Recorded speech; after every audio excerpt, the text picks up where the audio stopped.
Hey Toure, welcome to my comment section. Honestly, I did not even realize it was you. I just saw the comment and I'm like, oh my gosh, here's another white supremacy comment. And it made me click on your profile, and then when I saw it was you, I'm like, first of all, I just watched your show for the first time recently when you had Ebony Williams on that show. So I'm glad to see that you made it here.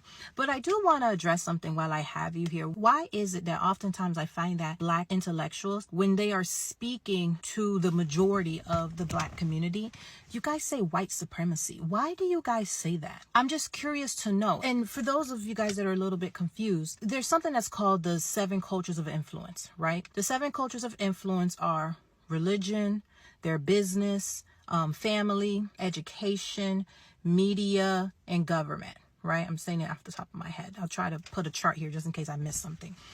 But here's what I get. So I understand that in America, if you go to the top of each one of these mountains, you're going to find a white person at the top of these mountains, because you guys don't really do a great job explaining white supremacy in this current day. 99% of the times you often use police brutality as an example of it.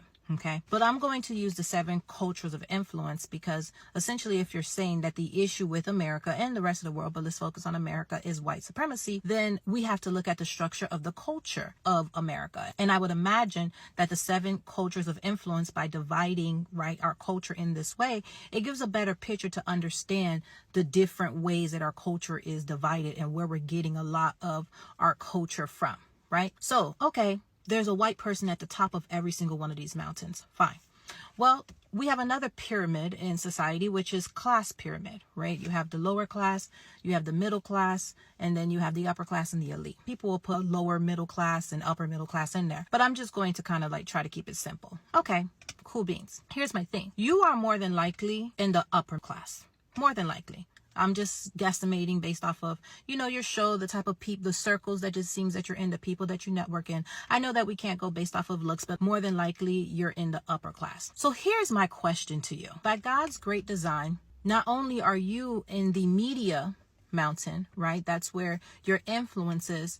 But by your success, you've been able to establish yourself to an upper class life. Okay. So again, this is me assuming here. If my assumption is wrong in terms of your class, it's your thing, but I feel like I'm making a wise guesstimate here. Okay. So if you're in the upper class and you have influence in media, even though at each one of these different mountains, let's go with that white people sit at the top of those mountains. Do you think that the majority of the people in the Black community, do you think that what they desire is to be billionaires and trillionaires sitting up there at the top of this mountain? Or do you think that they will be more than happy and satisfied if they could simply achieve your level of success? Because that's the part that's disingenuous to me with a lot of Black intellectuals. I feel like you guys put in a lot of work to get yourself to a very amazing position in life. And I love that for you guys. Trust me, because it's the same thing that I try to preach. It's the reason you're replying to this message. But what I don't appreciate is the fact that when you tell the large majority of the Black community that the reason they're not able to do it is because of white supremacy. Even if it's not achieve your level of success specifically, but let's say if they get to your income level, whatever your income level is, or maybe even let's say 20% less your income level, do you feel like the great majority of the Black population would be comfortable if they were able to achieve that?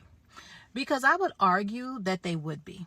Because contrary to popular belief, most people just want to be comfortable. And comfortable does not mean that they need to make $1 million a year, even $500,000 a year, even $250 for some people. So I'm just curious to know why you guys spend so much time trying to convince these people that the reason that they're suffering in life is because of white people, right? And I'm not going to argue about the top of these mountains and what the color of the people is up there. But what I am going to argue is you, however, have managed to excel.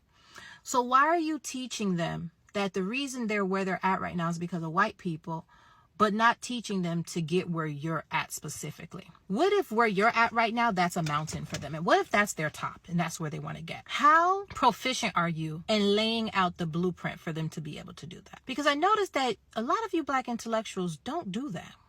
Why is that? Because I'll be honest with you, it's getting harder and harder to believe that you guys aren't doing this intentionally. Because when you guys are trying to feed to these people that the reason their life sucks is because of white supremacy, You don't have to live amongst them. And I can guarantee you, if you put down your zip code, I will immediately go into the demographics, and I can bet you that a large majority of the people in your community don't look like you. But see, a lot of us, we actually have to live in the community with people that look like us because our incomes determine our zip code. So when you live around a lot of people, let's say you're in a lower class, if you live in a lot of people that have bought into this messaging that Black intellectuals like yourself have put into their head, do you know who they're going to put that frustration on? Us. Like us, regular folks. So can you stop this, please? Can you stop this like this? Whatever this is, whatever the purpose of this is, I just need you to stop it. Because a lot of us just want peace, and you guys are not facilitating peace by doing this. Now, on the other end, maybe you do want to climb higher in the media mountain, and maybe you are finding that there are some blockers there, and they are related to white supremacy. Cool. I'm not going to negate that. But can you help these people to get to where you're at first? Because I know that you guys are smart enough to know that if these people get into a level of comfort, they will calm down. Like, I know you know that. I know you know it's economics. Like, I know you know that. And I know you know that in America, in the American system, that economics has a lot to do with where you live, whether or not you have an education, whether or not you're married, and how much income you make. Like, I know you know this. I know you know this. Like, you know this. So why not focus on helping them take accountability and understand how they can walk that path and do that versus telling them that, no, you're stuck where you're at because of white supremacy. Do you want to be the only person where you're at? Is that it? I'm not trying to say that that's the reason, but I'm just trying to understand. Help me understand. Or do you generally not believe in these people? Because I know I've heard of something called the talented 10th, that there is a sector of the Black community that does believe that 10% of them are super smart and should be making all the decisions, and about 90% of the Black community is pretty much dumb. Is that what you guys believe? Is that what it is? I just want to know the logic behind you being able to be a successful Black man in America and try to convince other Black people that the reason that they're not successful is because of white supremacy. I would just love for you to help me make it make sense. You see, like when I saw the interview with you and Ebony Williams weeks ago, it was clear during just the way you interviewed her that, you know, you were different in terms of your approach to sensitive topics in, you know, the Black labeled community. However, after I saw your comment here, it made me go to YouTube and it made me say, okay, well, what other content did he have? Now, I do understand that people change and grow over time, so I don't want to hold you to anything that's, you know, that you've evolved from. You're no longer that person. I do want to say this, though. This video here. Love it. I need it. I need the traditions. I need the tropes. I need the culture. But I also need more. I need other things. I need to travel in and out of the imagined Black community. I need to travel in and out of the imagined Black community. What changed? Like, what changed? Because your belief system here is a lot of what I say now. When in all reality, communities have nothing to do with color.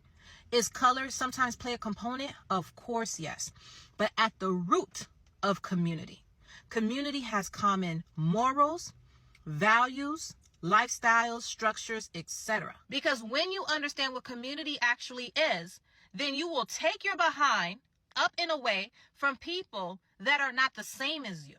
So do you get to a certain level in society that this no longer applies, where you're like, oh no? Or is this all to be on code? I just want to know, are you on code? Did you have a change in belief systems? Is there something that you now understand and you see? What is it? Because like I said again, the majority of these people just want to be comfortable. And the path that you followed, which is for the most part a pretty black and white path, if they understood that they could just do that, a lot of them would calm down. But they can't, because you keep telling them their problem is white supremacy.